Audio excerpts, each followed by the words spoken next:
இல்ல மதத்துக்காக மனிதனா, இல்ல மனிதனுக்காக மதமா? மனிதனுக்காக சட்டமா, சட்டத்துக்காக மனிதர்களா?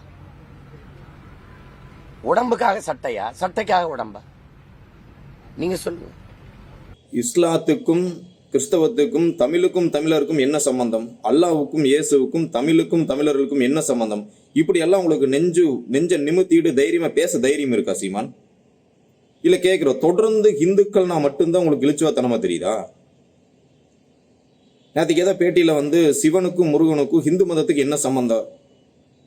ஹிந்துக்களை மட்டும்தான் 200 வருஷத்துக்கு முன்னாடி ஹிந்து மதங்கிற பேர் வச்சான். கிறிஸ்தவன் வெள்ளக்காரன் வச்சுட்டு போனா. அதுக்கு முன்னாடி நம்மளாம் சைவர்கள், அதனால ஹிந்து மதத்தை நம்ம ஏற்றுக்கூடாது, தமிழர்கள் ஏற்றுக்கூடாதுன்னு சொல்றீங்களா? ரைட், நான் இன்னைக்கே நான் என்னோட எல்லா சர்டிஃபிகேட்ல எல்லாம் நான் மாத்திக்கிறேன். சைவம், என்னோட மத சைவம் மாத்திக்கிறோம். இந்த தைரியம் தில்லும் ஒரு முஸ்லீமுக்கு இருக்குமா? இல்ல முஸ்லீம் கிட்ட போய் இந்த அறிவுரை வெங்காயத்தை நீங்க சொல்லுவீங்களா சீமான்? கேட்குறேன். நீங்க சொல்றீங்க, நீங்க போய் சொல்லுங்க அந்த முஸ்லீம் கிட்ட போய் தொப்பியெல்லாம் எடுத்துரு தம்பி, அண்ணன் நான் வந்துட்டேன், நான் மான தமிழ பிரபாகரனுடைய பிள்ளை, நான் வந்துட்டேன்.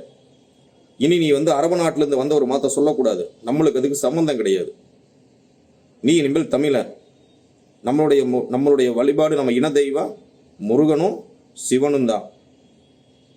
சொல்லணுமா சொல்லக்கூடாதா? பக்கத்தில் இருக்கிற வட மாநிலத்தை சேர்ந்தவன் ஆஞ்சநேயர் கும்பிட்றான், அவனை நம்மளுக்கு பிடிக்காது, அவன் நம்மளுக்கு தமிழர் கிடையாது, இன தெய்வம் அவனுக்கு அது கிடையாது இது கிடையாதுன்னு இந்துக்கள்கிட்ட இவ்வளோ குழப்பம் பண்ண தெரியுதுல்ல?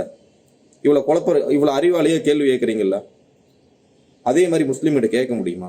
சீமான் என்ன வேணா சொல்கிறேன், நீங்கள் என்ன வேணா பேசுங்க. ஆனால் நம்மளுடைய முந்தானத்துக்கு போய் பேசுனீங்கல்ல, திருவள்ளுவரை பற்றி எவ்வளோ அழகாக பேசுனீங்க. எத்தனையோ நம்மளுடைய வரலாறுகளை, தமிழ் வரலாறுகளை பேசுறீங்க, இல்லை சங்க இலக்கியங்களை பற்றி பேசுறீங்க. இதில் ஒன்னையாவது நீங்கள் மேடையில் பேசக்கூடிய ஒன்னையாவது ஒரே ஒரு விஷயத்தையா திருவள்ளுவர்லேருந்து இத்தனை சங்க இலக்கிய நூல்களை பற்றி எடுத்து பேசுறீங்க, ஒன்னையாவது முஸ்லீம் ஏற்றுக்க தயாராக இருக்கானா? அப்படியெல்லாம் இல்லாத ஒரு முஸ்லீம் உங்களுக்கு தமிழர், ஆனால் இந்துக்கள் வேற தமிழர்கள்னு தொடர்ந்து சொல்லிட்டு இருப்பீங்க. வேண்டாம் சீமான், இதோட நிறுத்திக்கிட்டு இந்த மத அரசியலை, இந்த திராவிடம் பண்ணின தப்பை நீங்களும் பண்ணாமல் திருந்தற்கான முயற்சி பண்ணுங்க. அதனால நேற்றைக்கு முன்தினம் அந்த பாரதி கண்ட வந்தே மாதரம் அப்படிங்கிற மேடையில் பேசின சீமானுடைய அனைத்து கருத்தையும் மதிக்கிறோம். ஆனால் நேற்றைக்கு செய்தியாளர் சந்திப்பில் சிவனுக்கும் முருகனுக்கும் இந்துவுக்கும் என்ன சம்மந்தம் அப்படின்னு தேவையில்லாமல் இந்துக்களை மீண்டும் சீண்டி பார்க்குற அந்த கருத்தை தூக்கி போட்டு மிதிக்கிறோம்.